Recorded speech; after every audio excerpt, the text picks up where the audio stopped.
Welcome to the show. Thank you. I'm Excited to so have you here today. I'm so excited to be here. Thank you for having me, Steph. So let's start with maybe hopefully an easy question. What made you want to become an author? It's so funny. I was telling my husband that's like the million-dollar question. Um, there's a few different reasons. I've always loved to read. I've always been a bookworm. I've always loved stories. My mom was a storyteller, and I've always written. So it's kind of a little bit natural that I became an author, but I definitely didn't have the confidence to, want somebody to read my book until later on. But also, my grandmother was a huge influence, and she had a whole stack of books in her library and her office that was all romance. And so, even as a young teen, when I would finish a book, she'd be like, "Oh, I have some good books that you can read, and some of them are, beautiful, and some of them have some, some fun scenes that you can just skip through." And, meanwhile, I'm like 13, 14. I'm like, okay, yeah, yeah. And, little I know they're spicy scenes, but Jude Deveraux and Nora Roberts and, all those wonderful authors we grew up with. But also, I grew up in a wedding reception business. My family owned a wedding reception business. So every weekend, I literally got to experience happily ever afters. So that really influenced a lot of my writing too, because I got to see love stories firsthand all the time. And sometimes they were, new love, sometimes they're second chance love. And I just loved witnessing and being a part of their happy ever after. And I think when I started writing, romance was just my favorite genre, and I wanted to jump into that genre. I wanted to bring more love into the world, and I'm so excited that my first full-length novel is finally published. Yay! So, what do you like most about writing romance? I know obviously you have kind of that history that you just shared with us of loving love, but what makes you the most excited to sit down and write a romance novel? I do love love stories. Who doesn't? I mean, I love that you can escape into another world. You get to experience with somebody else, the whole experience of them falling in love. I've been married 14 years, but I still love reading about other people's journeys. And romance just brings so much hope and so much joy to the world. And I really want to bring more of that hope and that inspiration to others, and always definitely remind readers that they are worthy of love and they deserve incredible love. So, one of the things I know about you is you work full time, you're a wife, you're a mom, and you're an author. How do you do all of those things? I mean, sometimes I don't do them all very well, obviously, because you're juggling. But I'm a full-time provider. I work. I definitely dedicate my 8+ hours to my day job and do my diligence there, for my wonderful company, that helps me live and take care of my family. But yes, I'm a mom. I have two very exuberant 6 and 9-year-olds that take up a lot of my time, and I love spending time with them. I love going to my daughter's dance. I love playing baseball with my son. We go on walks. We go on adventures. I have a lovely husband too. But yeah, being an author is part of my identity, and I've shared that with my children and my husband that my goal is to be a full-time career author, and I want to spread more love. And so they've been so supportive, and my kids carry my books around like their favorite toys, which is really sweet. When I opened the first book box with my Stars of Scotland book, my daughter was like, "This is mine," and I've never been more proud. Just to have a product they can hold and they can say, "Mommy did this," and I really want to inspire them, and so I really want to include them in part of my journey. Sometimes it is quite a balancing act, like I said, because, I don't have all day to write. I'd love to write all day. I can't. I have like dreams of what my dream day would be as a full-time author. And I know that will happen one day soon, hopefully. But, I do write in the evenings when everybody's asleep, or I get up at 4:30. And I do tend to be a morning person. Um, mornings are just so much easier for me. The house is completely quiet. Nobody's awake. There's just a few birds. And it just helps inspire when, there's the day is just starting and my ideas are just starting, and I just love writing in the morning and getting my cup of tea and jumping in and escaping for a few hours before my day job and before everybody wakes up. I'm the opposite. I am not a morning person, but I can stay up as late as you need and function. But if you need me to get up before like 6:30, whew, it's not happening. Maybe unless it's for a flight to like somewhere tropical, then I would probably be okay. But otherwise, no. Everyone's got their own way of like managing their time, right? And I used to be able to stay up really late. I don't know if it's because I'm 40 now, but I used to be able to stay up to like 10, 10:30 and write. But now I've always been a morning person, but now I'm definitely much more a morning person. In person. Yep. So one of the things I know is you published your first book with a publisher, and now you're becoming an indie author. So two different kind of experiences. What have you noticed are like the biggest differences between those two situations and the biggest surprises so far?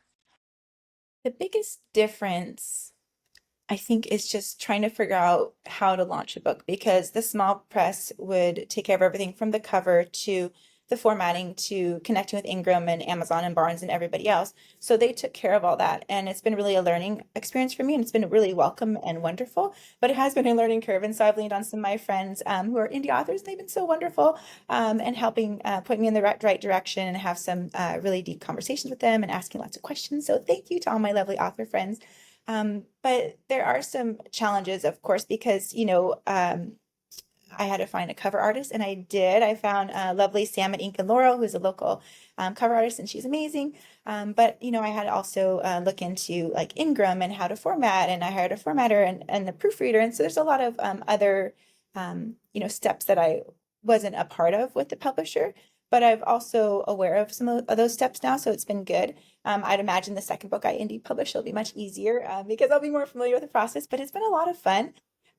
I with the small press, they didn't have marketing support, so that's not anything new that I'm new to. Definitely, I'm always learning how to market better because everybody can always get better and learning how to do ads, which those are totally new for me. But so in that aspect, I'm used to being on socials a little bit and marketing my book to readers and hoping that they find something that they love with one of my reels or posts and something catches their eye. So Awesome. I would say marketing is probably the number one thing that's hardest for authors of any type, right? Whether you're traditionally published or you are an indie author, you're constantly trying to get people to understand what your book is about, want to put it on their shelf, and more importantly, in their hands to read it. And it's hard to, I think, you see something on social and you're like, oh, I'm going to add that to my TBR. And you have no idea like how long it's going to sit on someone's TBR before they actually read it. yes. And so it's a really interesting journey that I think requires authors to use a different part of their brain that is both creative and like analytical. When a lot of times, what you thrive on the best is the creativity and the storytelling and running ads and looking at analytics and figuring out like attribution models, all that stuff is, whew, I've been a marketer for 20 years and it's a lot. It is, and I'm learning, like I said, and I'm taking courses, and it's a lot, especially like full-time job and full-time kids, or kids after school. So, of course, right now they're in summer, so we're balancing a little bit more, but it's a lot to wrap your hands around. But, it's my dream, and I want my books to get in as many readers' bookshelves and hands as I can because I want them to experience that joy and escape and find some love. Same. So, what do you think you enjoy the most about being an author? I think the most is inspiring. I had a few single moms reach out to me after they read my book and they said, "Oh my God, I haven't read a story like yours and seen, myself in your pages." And, just the ability to give them hope that love is out there. It will come again. They are so worthy of it. And I just love reaching readers and giving them that hope and that inspiration and allowing them to believe in love again because I think that's so important. Everybody deserves love any time of their life, and I just want to be able to share that with them. What do you think is the most difficult aspect of being an author? Time, definitely time. Being a mom and a writer and a provider, time. I mean, I took off 2 days this weekend and I got sick one of those days. So something always happens when you take a day off to work on things. But obviously, I had a couple days to spend with my children too, which was wonderful. But definitely time. I would love to be able to sleep less and write more. But I'm doing my very best and I know that time will come. Awesome. So, thinking about your book, The Stars of Scotland, how would you describe it in 10 words or less? It's a good one. So it's a love letter to Scotland with single mom, a Scottish TV star, and a vacation that really changes everything. Okay. So, where did the idea for the book come from? The idea came kind of twofold. So one, I've always been a huge Outlander fan, and I actually have celiac. I have a wheat allergy, and I had a really bad allergic reaction. Same. Oh, you are? Okay, so you understand. Yeah. I can share recipes Yes. too. And so I was down for a couple days. Like it was a bad reaction, and I was flipping through, I don't know, Stars or Netflix, and I was like Outlander, and I was like, is that the book series I read because I was a mom. I was busy. I didn't even know it was made into a series. I had basic cable. I didn't know people had made a show. That's how disconnected I was. And so I binge watched the first season. Um, and I was like, oh my gosh, Jamie Fraser, he was one of my first book boyfriends next to Gilbert Blythe. And it's like, what if he was in the 21st century? What if he was single? What if he was the actor? And I was like, ooh. So it's like my brain started spinning, its wheels. And also during that time, it was right after COVID. My husband had a horrible accident and he had brain injury and was recovering, and he's still actually recovering. But I felt like a single mom because I was not only a provider, but I was a caretaker and I had to do everything for everybody. And he really, what's the good term? He really pulled away during that time, and our marriage was tested differently. So I felt like a single mom, and I wanted to escape into writing. And so this book gave me that opportunity to escape to Scotland, to a magical place, explore, find myself again while Brie was finding herself, and meet a fun, incredible Scotsman who definitely has a few aspects of my husband. But it just allowed me to escape, and that was one of the main reasons I wrote it. And I wanted to allow other women to do so too. How long did it take you to write the book? First draft or complete? Yeah. Let's do Um, first draft and then tell me complete too. so first draft was 3 months. I probably could have written it faster if I wasn't working and taking care of everybody, but that's fast for me because I had to do a lot of research because there's not only, information about Scotland and landscapes, and I'd been to Scotland a few places, but there was also TV jargon I had to learn, and things about the set because you actually go to the television set that's inspired by Outlander in the book, The Swords of Scotland. And so there's a lot of research to do too, and I got to watch travel vlogs. So 3 months, it was a good time frame for me for the first draft, and then I kind of edit as I go. So the second and third draft were about 6 months because I do like to finish and then let my manuscripts rest for a little while so then I can come back with fresh eyes. And I do have like a little process for drafts. So, I mean, it was written in 2021, published in 2024. I queried it to agents for a while and had got really close. And then I decided that I just wanted to get it out into the world, and I queried some small publishers, and I was lucky enough to find the press. So Awesome. I was going to ask, so you've been to Scotland because that's one of the things I was like most impressed by is how in depth the world is, right? Like the reality of Scotland. Like it kind of feels like you're there as you're reading the book. And I've never been to Scotland. I've been to Europe, so England, France, Germany, but never to Scotland. I was like, oh, wait, now I want to go to Scotland. That's why I told my husband after I read this, I was like, so we need to go to Scotland. And he was like, you need to stop reading books of foreign destinations, with hot hunky men in kilts. right? So, how, like, would you say, like, did you draw from a lot of your own experiences plus research, or did it really have a more research heavy component to it? So a little bit of both. I was actually supposed to go to Scotland 2020 before COVID, and then COVID happened and accident my husband. So budgets, and so I actually went to Scotland after I wrote most of the draft, and then so I did a lot of research, and I had friends that had gone to Scotland. I have a couple Scottish friends too, but tons of research, tons of travel vlogs. You can actually purchase a ticket to travel with somebody as they go to different places too, which is kind of cool. Oh, very cool. Definitely not as good as like walking, in Glencoe on the boggy marsh and seeing the beautiful twin, sisters, and going to Isle of Skye and walking around and dipping your face in fairy pool. Like there's nothing other than being there, obviously, but definitely research was a huge part of it. But Scotland's incredible. I couldn't recommend it enough to go. So, were you always planning on making Scotland like the major setting for the book? Because I know part of it is in LA too, but was that always the plan from the beginning? That was the plan, especially because it was inspired by Outlander. That was a big part of it. And Scotland is its own character. It's so vast and diverse and magical and gorgeous, obviously. But there's just so much history there, and it's its own character in the book, pretty much. And I just wanted to set it somewhere that's not only magical but romantic, and something that would draw readers to want to escape with Brie on her journey too. Well, and I think it's such a good opposite to everything about LA too, in terms of just like the people, the culture, etc. Now, this book is part of a multi-book series. It is. Was that always the plan from the beginning? Yes and no. So the first idea of Brie and Bryce was I'm going to write this book, but as I was writing it, I was like, oh, her best friend needs a story. And then And then I was like, oh, this other friend needs a story. And I've always gravitated towards series because I really love seeing the characters and relationships and, expand and being in that world for a while. I really enjoy, just being with those characters for longer than a book. I just always want to keep going. So yes, it was planned probably halfway through the first draft. I started writing ideas for book 2 and 3. And then there's a spin-off series too. So I'm very excited for that as well. So this will be a 3-book series. It's part of my Scottish Stars series. And then there'll be a spin-off too.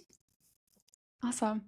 I was gonna ask because there's some characters in here, like Andrea as an example, that I was like, is she gonna get a book? She So, is. She's book 2. okay, excellent.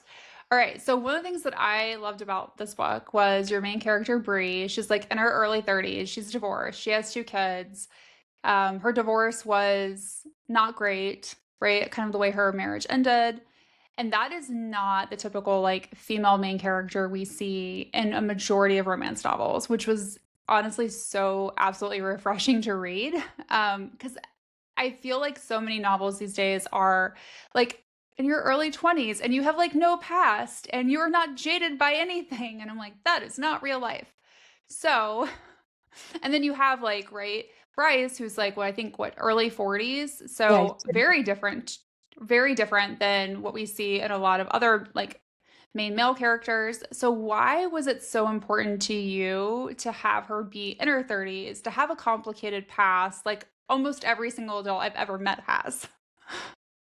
Wanted to make her authentic because, I was writing this in my mid 30s. I have friends that are, everywhere from 20s to 30s and above, but I really wanted a character that other people can connect with. And I'm a mom and I have mom friends, and I just wanted to give her more of a story. I wanted to help her find not only love, but also her passion. I wanted her past to be a part of her, but also her future to be important as well. And I really wanted that backstory because it just shows so much more growth. And it's very humanizing, right? Because she is human, she's vulnerable, she's got flaws, she has a history, she has children. And I really want to show that regardless of your past, you have a beautiful future and you have a future of love, especially with an incredible Scotsman who has a heart of gold. And, I just, I just wanted to give other women my age group the opportunity to see themselves because I do love romances of all different ages. And yes, 20s is, the most common age group.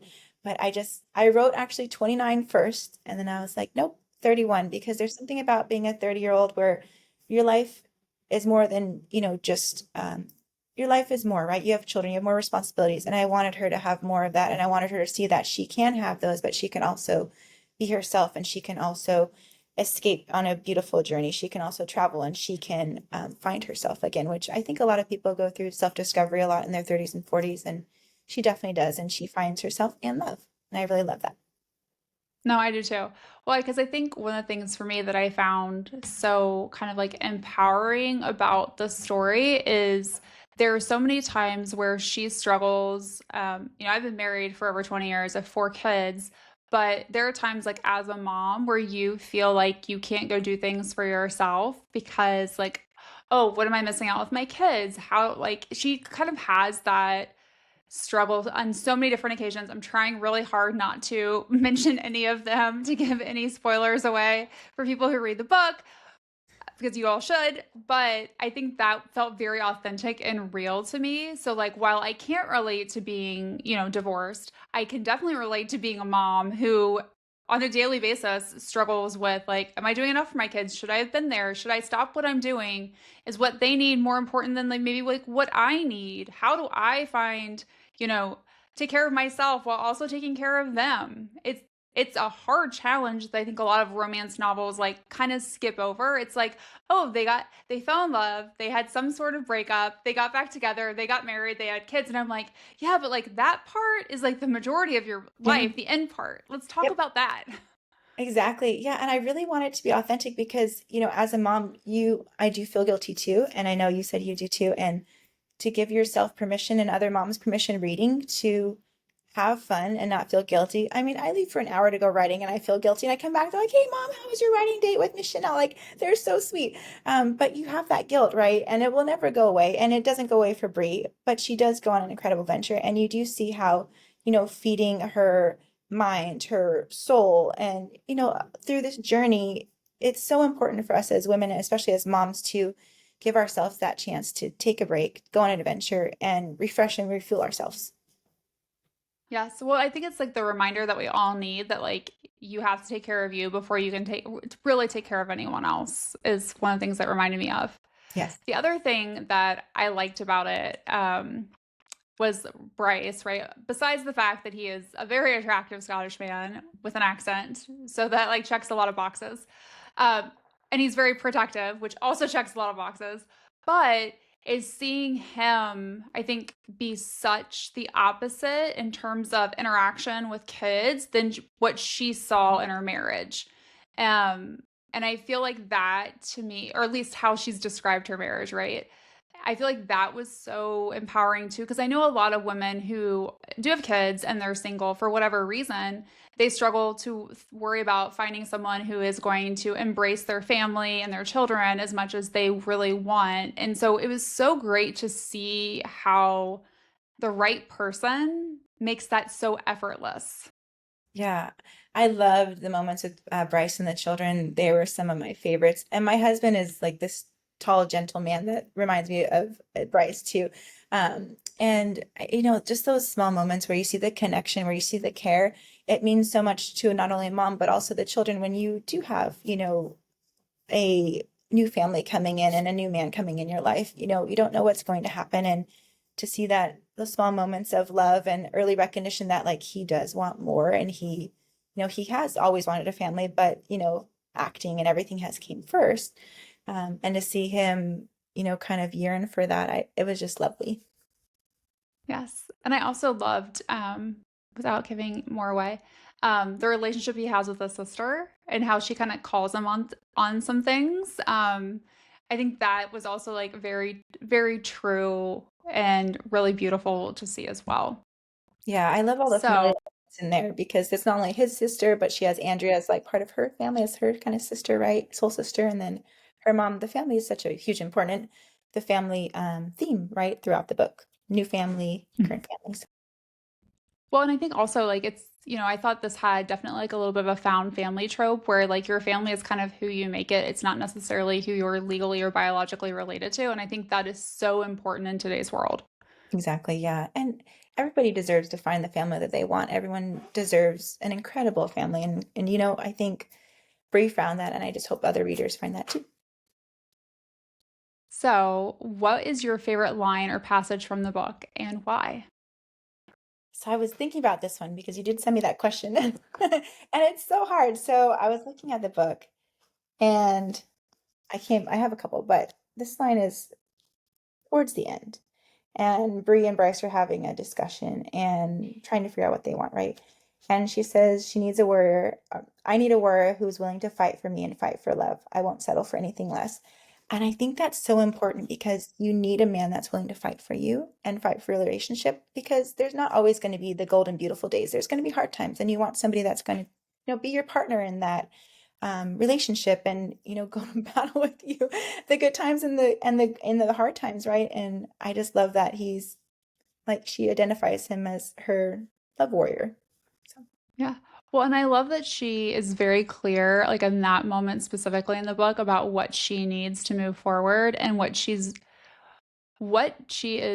expects and how she's not willing to take anything less. And I think that's a big moment for her, given like all the things that she's been through. yeah, I agree. And especially as a mom, you have to decide, this has been a wonderful relationship. This has been wonderful to imagine.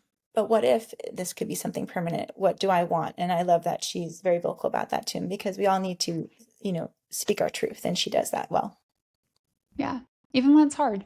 Even when it's hard, especially when it's hard. Yes. So, what was the easiest part of the book to write? The easiest part of the book to write was probably the scenes with Andrea, her best friend, and her, because I have a twin sister who's my bestie, and Andrea's kind of inspired by a bunch of different friends and family members. But I had Brie in my mind, and I was like, she needs a fiery best friend who, can tell her, what she needs to hear, but also be so supportive. And I just love those moments when she's with her and they're, silly bosom best friend moments and stuff they do. And she's always has some funny little crack to say, but I just love the moments when they're exploring together. I'd write, them exploring, and then I'd kind of fill in the areas that they're in Edinburgh or if they're in Loch Lomond, and funny moments when, they're together. But those seem to be the easiest for sure because I could imagine that relationship very well. What was the hardest? Probably the television set parts of the scenes and the chapters because I've never been on a television set. I actually had a girlfriend who who actually dated a guy who was a cinematographer and filmed a couple different television shows. So I asked him some questions, but there was so much research done. I watched a lot of the behind the scenes from Outlander, and I did tons of research.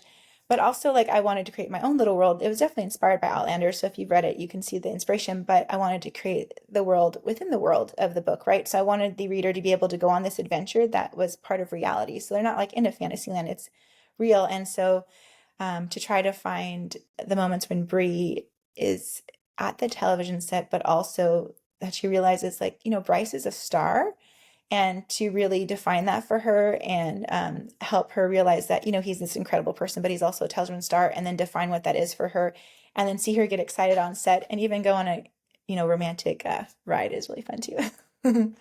Yes, that was a nice little scene that we got. And there's a spicy scene too. I know that's what I was specifically referring to. But I'm trying so hard to like not be like, and let's talk about it more. And that was a And beta read ad. Actually, they said they wanted some spice at on the television that set. point, Yep, and so I added it it. was very unexpected, which I think is like it's nice. So what are you planning to write next? Kind of where's book two? Tell me about what's going on. So book two is called Where the Stars Burn. It's a Woody opposites attract romance between an amateur chef, Andrea, who is the best friend in book one, and the sexy swordsmith that's also introduced briefly in book one too. His name's Rory Cameron. Yes. And so that one comes out October 20th this year. Actually, I actually just sent it to Formatter last night, and I have my proofread copy right here too that you could see. But that's super exciting. Book three, I'm aiming to have out next year as well. I'm finishing that up. Title coming soon, and that is with a few actors that you've already met. And it might surprise you between that one because it's an enemies to lover relationship, and there's a few surprising themes for sure. So I hope everyone loves those. I'm also working on a spinoff, like I said. But I probably most surprising is I'm actually working on a nonfiction piece. And if you follow on socials, you'll probably see a little bit. I actually have a memoir I'm finishing up about my husband and my journey back to love after his accident. And it's called The Words Between Us. And it's really powerful. It's very vulnerable. I don't hold anything back. It started as a journal, kind of cathartic while he was going through his recovery and still is. But the reason I decided to share it is because I started telling a few people that I was writing this, and they said, "Oh my God, you need to share it. It's going to give people hope." And if I can give people hope during some of their darkest times and help them feel seen and inspire them to keep going, I think then I would have done my job well. And if my husband and my journey can help inspire them to love again, I think that would be the best reward ever. Thanks for listening to Late Night Reads. Don't forget to follow us on Instagram, TikTok, and Facebook at Late Night Reads Podcast, and check out latenightreads.com for even more information about all the books we're reading. If you loved today's episode, make sure to subscribe, rate, and review our podcast, and share the show with your fellow book lovers.